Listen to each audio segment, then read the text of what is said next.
हम लोग अब पढ़ रहे हैं तो क्लोरीनेशन तो पढ़ लिया है अभी। क्लोरीनेशन जो होता है वो बहुत ही फास्ट होता है, रैपिडली होता है। तो chlorination takes place rapidly, bromination takes place moderately, मतलब इससे स्लो होता है। क्लोरीनेशन के कंपैरिजन में ब्रोमिनेशन जो होता है स्लो होता है, मतलब रेट ऑफ रिएक्शन कम होता है। और जब आयोडीनेशन का बात करते हैं तो वेरी वेरी स्लो होता है, बहुत ही स्लो रिएक्शन होता है। आप कहोगे कि आप क्लोरीनेशन आपने लिख दिया है, ब्रोमिनेशन लिख दिया, आयोडीनेशन लिख दिया, फ्लोरीनेशन आपने लिखा नहीं। तो फ्लोरीनेशन जो होता है ना वायलेंट रिएक्शन होता है, उसको कंट्रोल करना थोड़ा डिफिकल्ट होता है। तो इसलिए हम लोग फ्लोरीनेशन इनडायरेक्टली कराते हैं, डायरेक्टली नहीं कराते हैं। फ्लोरीनेशन कराने पर मिक्सचर ऑफ प्रोडक्ट मिलेगा, उसमें कार्बन हाइड्रोजन बॉन्ड को भी तोड़ देता है, वो कार्बन कार्बन बॉन्ड को भी ब्रेक कर देता है। तो जिसके चलते उसमें अनवांटेड जो प्रोडक्ट है वो बनता है और एनर्जी ह्यूज क्वांटिटी में रिलीज होता है, जिसके कारण वायलेंट रिएक्शन हो जाता है, जिससे कि जो आदमी रिएक्शन कराने के लिए रहेगा मौजूद वहाँ पर उसके लिए लाइफ थ्रेटनिंग हो जाता है।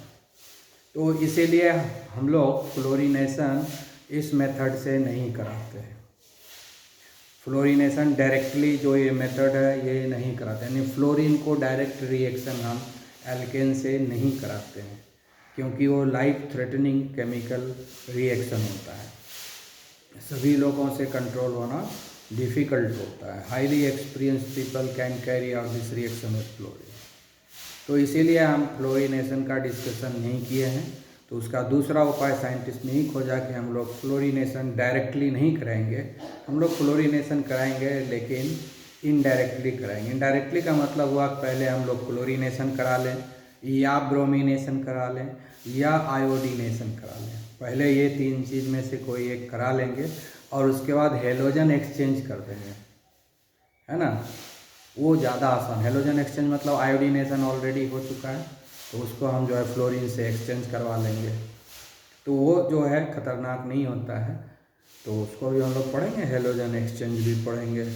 अभी नहीं पढ़ेंगे तो क्लास 12 में तो ज़रूर पढ़ेंगे। कौन सा चैप्टर? हेलो एल्केन और हेलो एरीन में तो पढ़ना ही है, ठीक है। तो इसलिए हम लोगों ने फ्लोरीनेशन का डिस्कशन हमने नहीं किया है, क्योंकि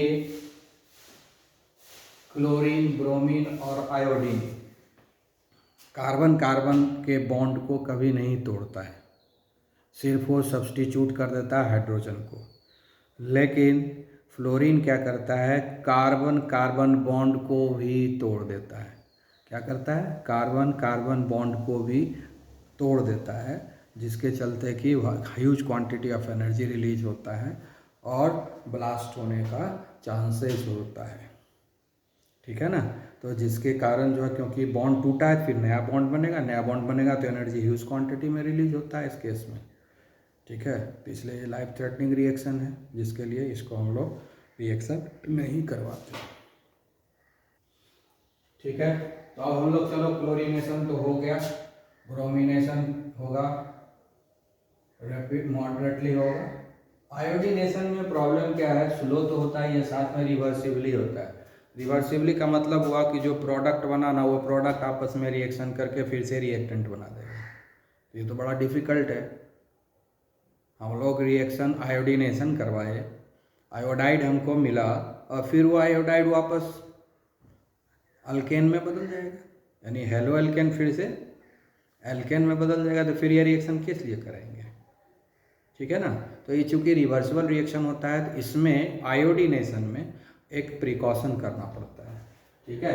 तो आयोडीनेशन का है कि जैसे हम लोग लिए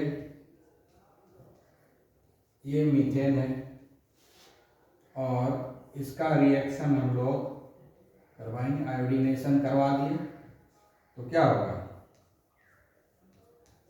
सिंपल बता रहे हैं, आयोडीन इंट्रोड्यूस हो गया और साथ में क्या बनेगा? HI बनेगा, बनेगा ना। क्लोरीनेशन करेंगे तो क्या बनेंगे हम लोग? CH4, क्लोरीन के साथ रिएक्शन कराएंगे तो क्या बनेगा? CH3Cl प्लस HCl बनेगा। ब्रोमिनेशन कराएंगे तो क्या बनेगा, CH4 प्लस Br2,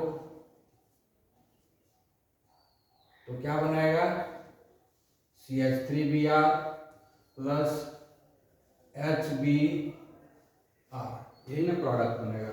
और आयोडीनेशन में क्या बनेगा, हाइड्रोजन आयोडाइड। क्लोरीन के केस में HCl बनता है, ब्रोमीन के केस में HBr बनता है, ब्रोमिक एसिड, और इसमें हाइड्रोजन आयोडाइड HI बनता है। ये जो HI है ना, हाइड्रोजन आयोडाइड, ये हाईली रिएक्टिव होता है। ये वापस इससे रिएक्ट करके इसमें कन्वर्ट हो जाएगा, इसलिए हम यहाँ पर एरो डबल दोनों ही डायरेक्शन में देंगे। ये रिवर्सिबल रिएक्शन हो जाता है। बाकी ये सब रिवर्सिबल रिएक्शन नहीं है ना, एक ही डायरेक्शन में रिएक्शन होता है, लेफ्ट टू राइट। लेकिन जब हम लोग आयोडीनेशन करवाते हैं तो रिवर्सल रिएक्शन हो जाता है, यानी वापस ये इससे रिएक्ट करके फिर से ये बन जाएगा, ये इससे रिएक्ट करेगा, ये दोनों बनेगा, ये वापस इसमें रिएक्ट करेगा, ये बन जाएगा, यानी ये चलते रहेगा। फॉरवर्ड रिएक्शन बैकवर्ड रिएक्शन, कभी रिएक्शन रुकेगा ही नहीं, कभी कभी कंप्लीट होगा ही नहीं, है ना। ये और ये रिएक्ट करेगा, ये और ये बनेगा, ये और ये रिएक्ट करेगा, ये और ये बनेगा, यही चलते रहेगा, कभी खत्म ही नहीं होगा। ठीक है ना, दोनों डायरेक्शन में रिएक्शन चल रहा है। लेकिन हमको तो चाहिए ये चाहिए, तो हमको ये हटा देंगे तब ना, इसको हटाना पड़ेगा। कैसे हटेगा, क्या करेंगे, पकड़ पकड़ के हटा देंगे, नहीं ना। केमिस्ट्री है, कुछ भी करना है केमिकल के हेल्प से ही करना है, ठीक है ना। तो केमिकल क्या है, HI है ना, तो इसको HI को रिमूव करना पड़ेगा। तो HI को रिमूव कैसे होगा, इसको रिमूव करने के लिए कुछ एजेंट डालना पड़ेगा इस रिएक्शन मिक्सचर में, ठीक है ना। तो हम लोग क्या डालेंगे, नाइट्रिक एसिड दे देंगे या आयोडिक एसिड दे देंगे। अब इसी रिएक्शन को करवाएंगे,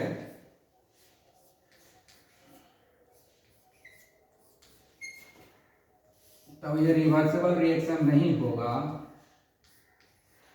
अगर ये रिएक्शन हम लोग HiO3 के प्रेजेंस में कराएं। HiO3 क्या है, आयोडिक एसिड। HiO3 को क्या बोलते हैं, आयोडिक एसिड, IODIC, ठीक है। इसको क्या बोलते हैं, आयोडिक एसिड, ठीक है। या HNO3 ले लेते हैं, नाइट्रिक एसिड, या तो ये लेंगे या ये ले लेंगे, यानी ये भी ऐड कर देंगे रिएक्शन मिक्सचर में। यानी इस दोनों में से किसी एक के प्रेजेंस में जब ये रिएक्शन कराएंगे तब ये रिवर्सिबल रिएक्शन नहीं होगा, इरिवर्सिबल रिएक्शन होगा, एक ही डायरेक्शन में रिएक्शन होगा, वापस ये रिएक्शन नहीं करेगा, ठीक है। क्योंकि ये हाइड्रोजन आयोडाइड से रिएक्ट कर जाएगा और आयोडीन में कन्वर्ट हो जाएगा। होगा क्या,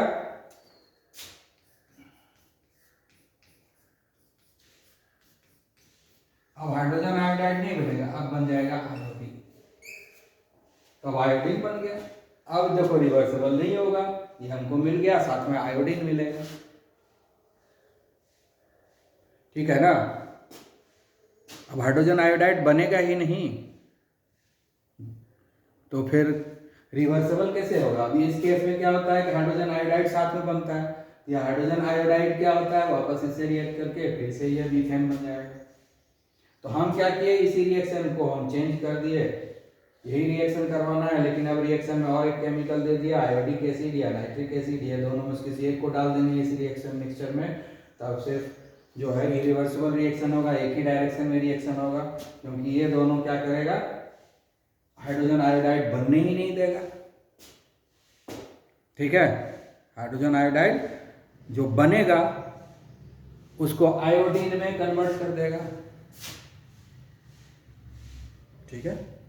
तो जब आयोडीन बनेगा, हाइड्रोजन आयोडाइड रहेगा ही नहीं, वो आयोडीन बन जाएगा, तो फिर रिएक्शन रिवर्सिबल होने का कोई चांस रहेगा ही नहीं, ठीक है। तो कैसे रिएक्शन हो जाता है, ये रिएक्शन कैसे होता है जरा देख लो।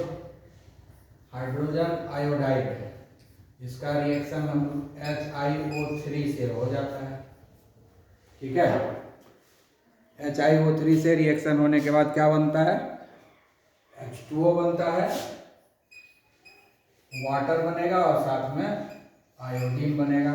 अब इसको जो है बैलेंस कर देना है, ठीक है। इसको भी 3,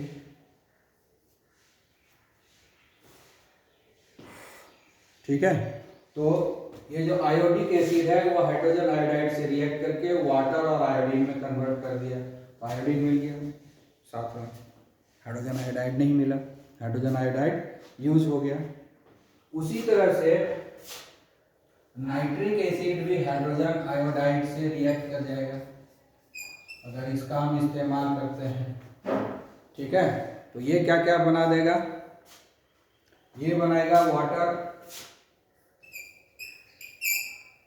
ठीक है, वाटर बनाएगा, नाइट्रोजन डाइऑक्साइड बनाएगा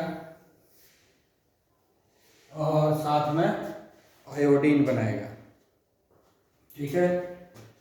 3 चीज बना देगा, आयोडीन में कन्वर्ट हो जाएगा। क्लियर?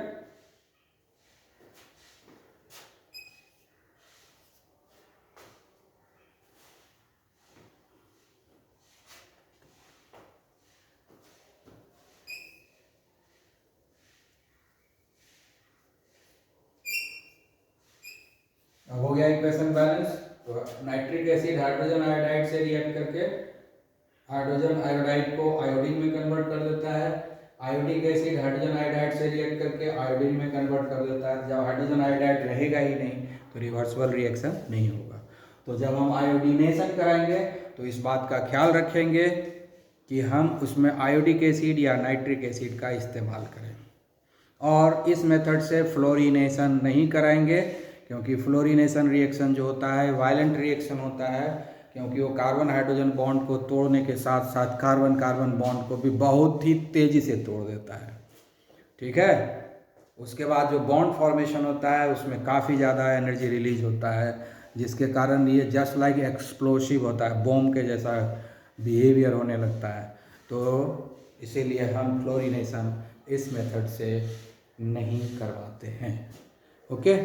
तो ये हुआ हमारा रिएक्शन मैकेनिज्म, अभी नहीं बताया, मतलब ये हुआ कि हम लोग क्या करें क्या ना करें, ब्रोमिनेशन कराने में क्या करना है, आयोडीनेशन कराने में क्या करना है, क्लोरिनेशन कराने में क्या करना है, और फ्लोरिनेशन क्यों नहीं करें, इसका हमने पढ़ाई किया। अब हम लोग पढ़ेंगे मैकेनिज्म ऑफ क्लोरिनेशन, ठीक है। अब हम लोग पढ़ेंगे क्लोरिनेशन का रिएक्शन मैकेनिज्म। क्या पढ़ेंगे? Reaction mechanism. क्लोरिनेशन का रिएक्शन मैकेनिज्म पढ़ेंगे, ठीक है। तो हमको क्लोरीन की जरूरत है।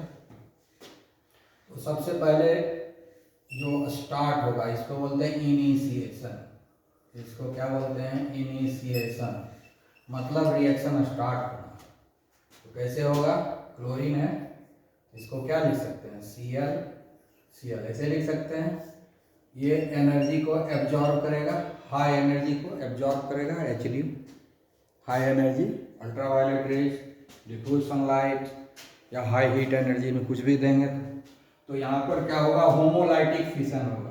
क्या होगा? एक इलेक्ट्रॉन इधर है और एक इलेक्ट्रॉन इसके पास है, ठीक है। 2 इलेक्ट्रॉन है इस बॉन्ड में।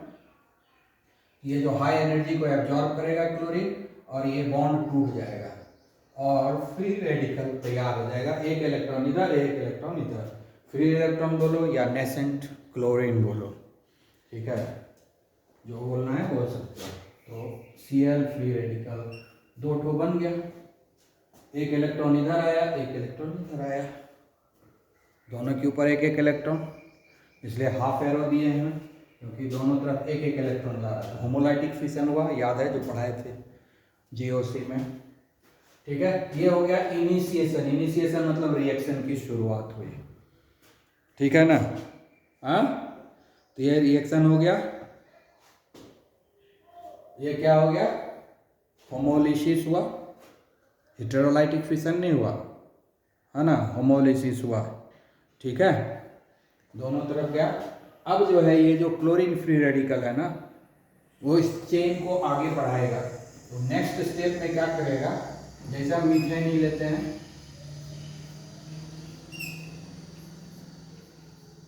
ये हुआ चेन प्रोपगेशन, इसको क्या बोलते हैं, इनिशिएशन, और यहाँ होगा चेन प्रोपगेशन, चेन प्रोपगेशन, ठीक है ना। प्रोपगेशन होगा, कैसे होगा, ये आएगा, इसमें से जो ये Cl फ्री रेडिकल है ये अटैक करेगा, फिर यहाँ पर होमोलिसिस होगा, ठीक है, एक इलेक्ट्रॉन इधर आएगा और एक इलेक्ट्रॉन इस पर जाएगा, तो ये जो H फ्री रेडिकल बनेगा वही Cl फ्री रेडिकल के साथ कंबाइन कर जाएगा।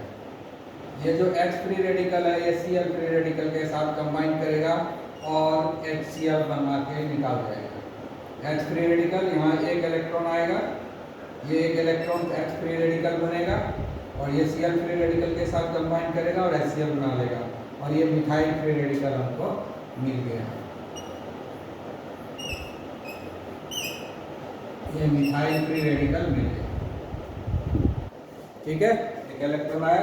अब ये जो मिथाइल फ्री रेडिकल है वो दूसरे क्लोरीन पर अटैक करेगा, ठीक है, हम क्लोरीन को ऐसे लिख देते हैं यहाँ पर। अब ये जो फ्री रेडिकल है इस पर अटैक करेगा, एक इलेक्ट्रॉन इधर आ जाएगा और एक इलेक्ट्रॉन इधर आ जाएगा।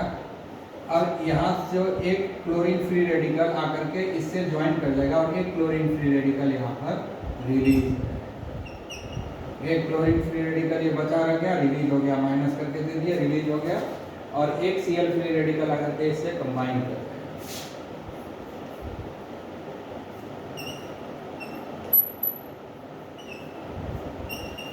ठीक है, ये आकर के यहाँ पर जुड़ गया और ये Cl फ्री रेडिकल यहाँ आ गया, तो हमको मिल गया क्लोरोमीथेन,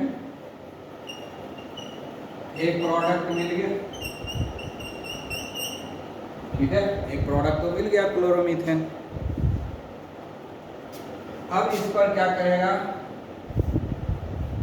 ये जो Cl फ्री रेडिकल यहाँ रिलीज हुआ था ये आकर क्या अटैक कर देगा, यहाँ ये Cl फ्री रेडिकल जो यहाँ रिलीज हुआ था वो यहाँ पर अटैक करेगा, उसी को हम यहाँ दिखा रहे हैं, ठीक है। तो एक इलेक्ट्रॉन इसके पास आ गया और एक इलेक्ट्रॉन इसके पास चला गया, दो इलेक्ट्रॉन, एक इधर गया एक इधर आया, ये H फ्री रेडिकल इस Cl फ्री रेडिकल से कंबाइन कर जाएगा और HCl बन के निकल जाएगा, तो यहाँ पर फ्री रेडिकल जनरेट हो जाएगा।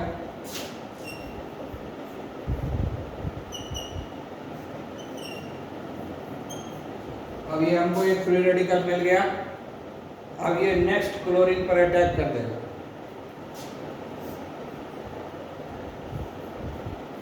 ठीक है, ये टूटेगा, एक एक इलेक्ट्रॉन दोनों तरफ जाएगा, ये Cl फ्री रेडिकल यहाँ निकल जाएगा और ये जो Cl फ्री रेडिकल है वो आकर के यहाँ पर जुड़ जाएगा,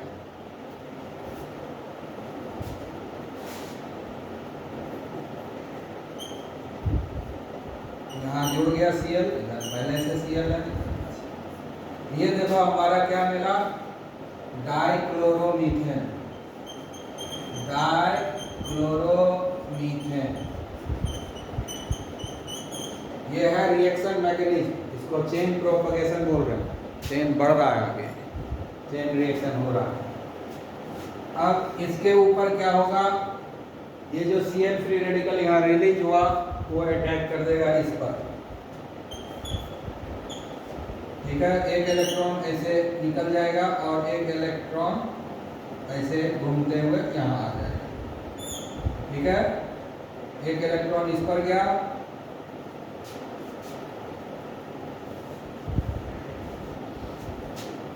और एक इलेक्ट्रॉन इस पर आ गया,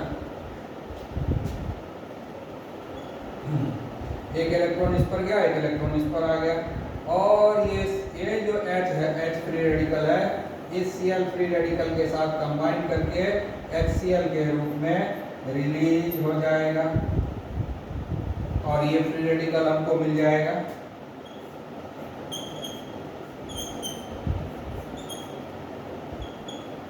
ठीक है। अब ये क्या करेगा, क्लोरीन मॉलिक्यूल पर फिर से अटैक करेगा।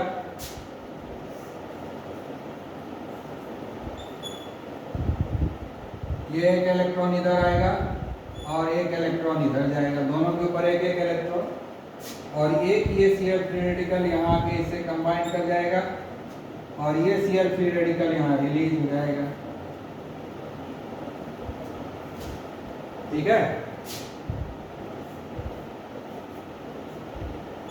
Cl जुड़ गया।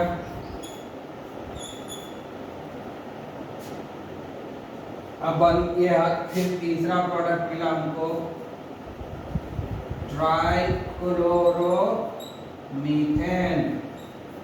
क्या मिला, ट्राइक्लोरोमीथेन मिल गया। अब क्या करेगा इस पर, ये जो Cl फ्री रेडिकल यहाँ रिलीज हुआ वो यहाँ अटैक करेगा, इसको हम यहाँ अटैक करता हुआ दिखा रहे हैं। तो क्या होगा, एक इलेक्ट्रॉन इस पर होगा और एक इलेक्ट्रॉन इस पर जा रहा है। एक इलेक्ट्रॉन इस पर आया, दूसरा इलेक्ट्रॉन इस पर गया। H फ्री रेडिकल इस Cl फ्री रेडिकल से कंबाइन करके HCl के रूप में रिलीज हो गया। ये H फ्री रेडिकल इस Cl फ्री रेडिकल से कंबाइन करके HCl के रूप में रिलीज हो गया और यहाँ एक फ्री रेडिकल मिल गया।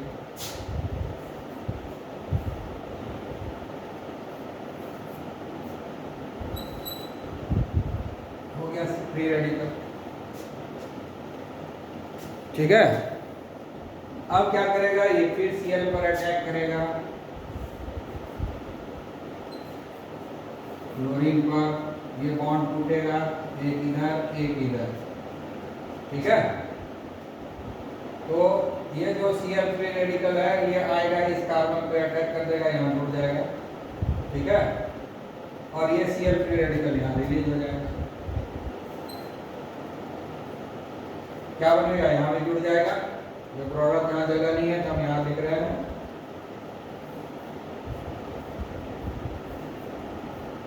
यहाँ Cl जुड़ गया, ये Cl आया ना इस कार्बन पर जुड़ा, उसको हम यहाँ दिखा रहे हैं जुड़ता हुआ। ये हो गया टेट्रा क्लोरो। ये यहाँ जो लिखना था हम यहाँ लिख रहे हैं, टेट्रा क्लोरो मीथेन। हो गया, कंप्लीट हो गया रिएक्शन। ये हुआ चेन प्रोपगेशन, चेन यहाँ तक बढ़ा, लेकिन यहाँ तो Cl फ्री रेडिकल ये रिलीज हो चुका है। तो रिएक्शन कैसे रुकेगा, रिएक्शन जो रुकने के प्रोसेस को हम लोग बोलते हैं टर्मिनेशन। रिएक्शन रुकने के प्रोसेस को हम लोग बोलते हैं टर्मिनेशन। बहुत तरीके से जो है रिएक्शन टर्मिनेट करता है। तो अब हम लोग इनिशिएशन पा लिए, चेन प्रोपगेशन पा लिए, अब हम लोग जरा टर्मिनेशन भी देख लेते हैं, तब ना रिएक्शन मैकेनिज्म कंप्लीट होगा। जगह नहीं है तो हमको मिटाना पड़ा। ठीक है, अब हम लोग टर्मिनेशन कर रहे हैं, यानी रिएक्शन को रोक रहे हैं, रिएक्शन को बंद कर रहे हैं, टर्मिनेशन। तो टर्मिनेशन कैसे कैसे होता है, बहुत तरीका है जो टर्मिनेशन हो सकता है। जैसे Cl फ्री रेडिकल यहाँ रिलीज हुआ है और ये Cl फ्री रेडिकल दूसरे Cl फ्री रेडिकल के साथ कंबाइन कर जाएगा। तो एक टर्मिनेशन का क्या हो गया कि Cl फ्री रेडिकल है वो दूसरे Cl फ्री रेडिकल से कंबाइन करके क्लोरीन में बदल गया। अब क्लोरीन फ्री रेडिकल नहीं है तो रिएक्शन आगे नहीं बढ़ेगा, है ना। दूसरा उपाय हो सकता है कि रिएक्शन टर्मिनेट कर सकता है, जैसे CH3 फ्री रेडिकल बना है ना, CH3 फ्री रेडिकल बना है। हाँ बना है ना CH3 फ्री रेडिकल, ऐसा CH3 फ्री रेडिकल बहुत सारा बनेगा, ऐसा CH3 फ्री रेडिकल बहुत सारा बनेगा। उसमें ये Cl फ्री रेडिकल कंबाइन कर जाएगा और बन जाएगा CH3Cl। ये दो तरीके से टर्मिनेट कर गया रिएक्शन।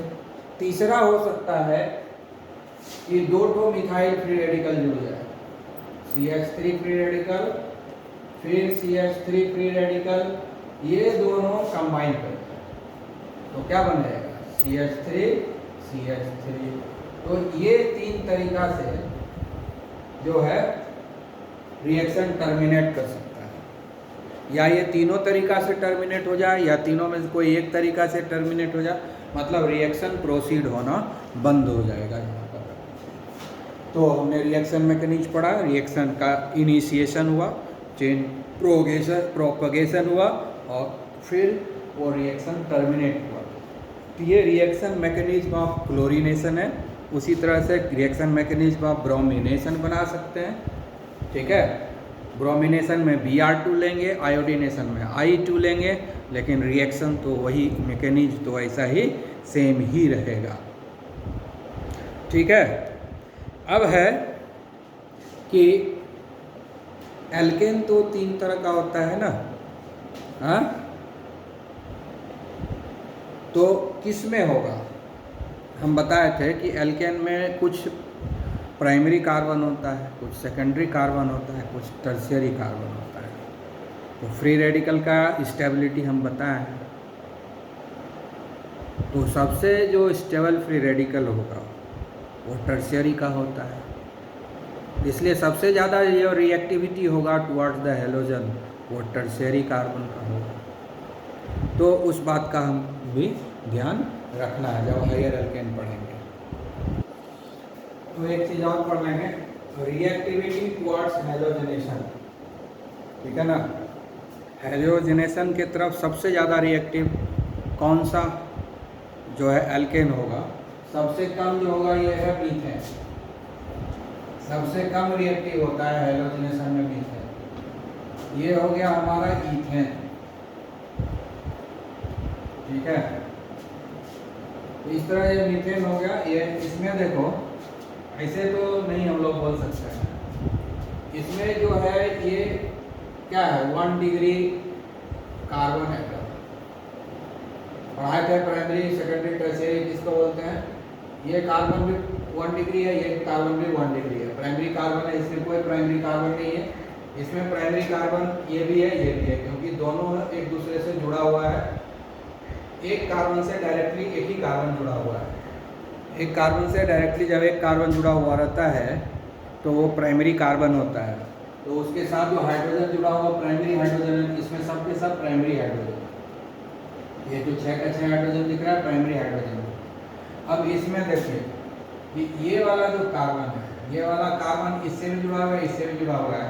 ये जो है सेकेंडरी है, ये दोनों प्राइमरी है। इससे एक कार्बन जुड़ा हुआ है, इससे एक ही कार्बन जुड़ा हुआ है, ये सेकेंडरी है। तो हम मीथेन ईथेन नहीं लिखते हैं, क्योंकि यहाँ पर तो प्राइमरी सेकेंडरी टर्शियरी के आधार पर रिएक्टिविटी किया जा रहा है। तो वो अपना नाम लिख लोगे जैसा रहेगा, क्योंकि प्राइमरी सेकेंडरी टर्शियरी किसी में भी हो सकता है। ये सेकेंडरी कार्बन है और यहाँ पर ये वाला देखो कार्बन, ये क्या है, 3 डिग्री कार्बन है। और ये क्या है, 2 डिग्री कार्बन एटम है, ठीक है ना। तो इसमें क्या होता है कि जो सेकेंडरी कार्बन है ना, ये टर्शियरी कार्बन हाइड्रोजन जो होता है वो सबसे पहले रिप्लेस होता है। यानी सबसे ज़्यादा रिएक्टिव ये होगा, सबसे ज़्यादा रिएक्टिव ये कार्बन होगा, क्योंकि ये टर्शियरी कार्बन है। सबसे ज़्यादा रिएक्टिव होगा, यानी सबसे जल्दी टर्शियरी कार्बन वाला हाइड्रोजन जो है रिप्लेस होगा क्लोरीनेशन, ब्रोमिनेशन, आयोडीनेशन में, ठीक है। और उससे थोड़ा स्लो रिप्लेसमेंट होगा सेकेंडरी कार्बन वाला हाइड्रोजन में 2 है। उससे भी कम जो है रिप्लेसमेंट होगा प्राइमरी वाले में, इसमें 6 प्राइमरी है। और सबसे स्लो जो रिप्लेसमेंट होता है हाइड्रोजन का वो मीथेन में होता है, क्योंकि इसमें कोई प्राइमरी सेकेंडरी टर्शियरी कार्बन है ही नहीं, ठीक है। ये एक तरह से इसको हम प्राइमरी भी कंसिडर कर सकते हैं, अकेला कार्बन, ठीक है ना। तो सबसे जल्दी कौन सा हाइड्रोजन रिप्लेस होता है, टर्शियरी हाइड्रोजन। अगर रिएक्टिविटी का बात करेंगे तो वो मॉलिक्यूल सबसे ज़्यादा रिएक्टिव होगा जिसमें टर्शियरी हाइड्रोजन है। तो टर्शियरी हाइड्रोजन किस में है, इस कार्बन, ये कार्बन टर्शियरी कार्बन है, तो ये टर्शियरी हाइड्रोजन। तो इस मॉलिक्यूल में टर्शियरी हाइड्रोजन है, इसलिए सबसे ज़्यादा वो रिएक्टिव होगा हेलोजनेशन की तरफ, चाहे क्लोरीनेशन हो, ब्रोमिनेशन, आयोडीनेशन, फ्लोरीनेशन, कुछ भी। उसके बाद जो उससे थोड़ा सा स्लो हेलोजनेशन यहाँ होगा, क्योंकि इसमें सेकेंडरी कार्बन है, सेकेंडरी हाइड्रोजन है इसके पास, ठीक है। उससे भी कम जो है रिएक्टिविटी इसका, क्योंकि यहाँ प्राइमरी हाइड्रोजन है, ठीक है। इसमें कोई प्राइमरी नहीं है, तो सबसे स्लो रिएक्शन होगा मीथेन के साथ, यानी सबसे लेट रिएक्शन जो होगा मीथेन के साथ होगा, सबसे फास्ट रिएक्शन जो होगा ये इसके साथ होगा, और सबसे स्लो रिएक्शन इसके साथ होगा, ठीक है। जैसे जैसे आते जाएंगे रिएक्शन स्लो होता जाएगा, स्लो होते होते सबसे स्लो रिएक्शन ये करेगा सब्स्टिट्यूशन रिएक्शन, सबसे स्लो सब्स्टिट्यूशन रिएक्शन ये करेगा, और सबसे फास्ट सब्स्टिट्यूशन रिएक्शन ये करेगा, अगर ये सबको आपस में कंपैरिजन कराया जाए तो, ठीक है। यानी टर्शियरी हाइड्रोजन सबसे जल्दी रिप्लेस होता है, उसके बाद जो है उससे थोड़ा स्लो होता है सेकेंडरी हाइड्रोजन, उससे भी थोड़ा स्लो होता है प्राइमरी हाइड्रोजन, और उससे भी बिना स्लो कोई नहीं, ठीक है ना। तो इस चीज़ को समझिएगा। ऐसा लेकिन क्यों होता है, जब हम पढ़ा रहे थे फ्री रेडिकल मैकेनिज्म, ठीक है ना, तो हम बताए थे कि सबसे ज़्यादा जो स्टेबल होता है वो टर्शियरी फ्री रेडिकल स्टेबल होता है, सबसे ज़्यादा जो स्टेबल होता है वो टर्शियरी फ्री रेडिकल होता है। जिसका फ्री रेडिकल सबसे ज़्यादा स्टेबल होता है वो सबसे ज़्यादा रिएक्टिव होता है ना। जब फ्री रेडिकल पढ़ा रहे थे तो उसमें हम बताए थे जीओसी में, है ना, कि सबसे ज़्यादा जो होता है टर्शियरी फ्री रेडिकल स्टेबल होता है। तो जिसका सबसे ज़्यादा फ्री रेडिकल स्टेबल होता है ना, वो उसका मॉलिक्यूल सबसे ज़्यादा रिएक्टिव होता है, इसलिए ये मॉलिक्यूल सबसे ज़्यादा रिएक्टिव होगा, क्योंकि इसका फ्री रेडिकल सबसे ज़्यादा है, और इसका फ्री रेडिकल सबसे कम स्टेबल है, सबसे कम स्टेबल है, इसीलिए ये सबसे कम रिएक्टिव होता है ये मॉलिक्यूल। फ्री रेडिकल इसका सबसे ज़्यादा रिएक्टिव होगा, लेकिन ये मॉलिक्यूल सबसे कम रिएक्टिव है। ध्यान रखने वाली बात है, इसका फ्री रेडिकल सबसे ज़्यादा स्टेबल होगा, इसका फ्री रेडिकल, टर्शियरी का फ्री रेडिकल सबसे ज़्यादा स्टेबल होगा, इसलिए टर्शियरी फ्री रेडिकल सबसे कम रिएक्टिव होगा। लेकिन जो टर्शियरी फ्री रेडिकल देता है, यानी जो मॉलिक्यूल टर्शियरी फ्री रेडिकल देता है वो बहुत रिएक्टिव होगा। तो ये जो है टर्शियरी फ्री रेडिकल देने वाला मॉलिक्यूल है ना, इसीलिए ये सबसे ज़्यादा रिएक्टिव है, क्योंकि ये सबसे स्टेबल फ्री रेडिकल देगा, इसका फ्री रेडिकल सबसे कम रिएक्टिव होगा, लेकिन ये सबसे ज़्यादा रिएक्टिव होगा, ठीक है। कॉन्सेप्ट याद रखना है। जैसे ये मीथेन है, इसका फ्री रेडिकल सबसे ज़्यादा अनस्टेबल है, इसका फ्री रेडिकल सबसे ज़्यादा अनस्टेबल है, इसका फ्री रेडिकल बहुत रिएक्टिव है, इसका फ्री रेडिकल जो है मिथाइल फ्री रेडिकल बहुत ज़्यादा रिएक्टिव होता है, लेकिन मीथेन मॉलिक्यूल सबसे कम रिएक्टिव होगा। जिसका फ्री रेडिकल ज़्यादा रिएक्टिव होता है उसका मॉलिक्यूल कम रिएक्टिव होता है, इसलिए मीथेन कम रिएक्टिव। इस कॉन्सेप्ट को दिमाग में रखना, कंफ्यूज नहीं होना, ध्यान से थोड़ा दिमाग में इसको रिकलेक्ट करो जो हम बताएं इसको, और याद रहेगा, नहीं तो कन्फ्यूजन होगा क्या क्या बता दिया, ठीक है। Okay, have a nice day.